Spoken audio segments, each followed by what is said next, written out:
देश में जाति आधारित भेदभाव को रोकने के लिए लाए यूजीसी के नए नियमों पर अब संतों का गुस्सा फूट पड़ा है।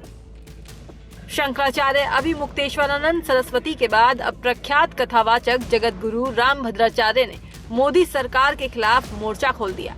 बस्ती की रामकथा से उन्होंने सरकार को सीधी चेतावनी दे डाली है कि अगर गृह युद्ध से बचना है तो इस कानून को वापस लेना ही होगा। बस्ती की धरती पर राम कथा करने पहुंचे जगत गुरु रामभद्राचार्य के तेवर इस बार बदले बदले नजर आए। मौका था रामकथा का, लेकिन निशाने पर आ गई केंद्र की मोदी सरकार। मुद्दा था विश्वविद्यालय अनुदान आयोग यानी यूजीसी के वो नए नियम जिन्हें लेकर देश भर में घमासान मचा हुआ है। रामभद्राचार्य ने दो टूक कह दिया कि जब तक वो धर्माचार्य के पद पर हैं, ये कानून लागू नहीं होने देंगे। उन्होंने कहा कि उनके धर्माचार्य रहते ये कानून लागू नहीं हो सकता।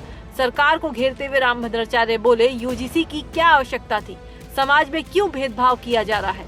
ऐसे में अगर सरकार को गृह युद्ध से बचना है तो इसे वापस लेना ही पड़ेगा। दरअसल जनवरी 2026 में यूजीसी ने उच्च शिक्षा संस्थानों में समानता को बढ़ावा देने के लिए नए नियम जारी किए थे। सरकार का तर्क था कि इससे कॉलेजों में जातिगत भेदभाव रुकेगा, लेकिन स्वर्ण समाज और कई धार्मिक संगठनों ने इसे समाज को बांटने वाला करार दिया। विरोध की आग ऐसी फैली कि मामला सुप्रीम कोर्ट तक पहुंच गया, जिसके बाद 29 जनवरी को कोर्ट ने इन नियमों पर फिलहाल रोक लगा दी। ऐसे में बीजेपी सरकार के लिए मुश्किलें कम होने का नाम नहीं ले रही हैं।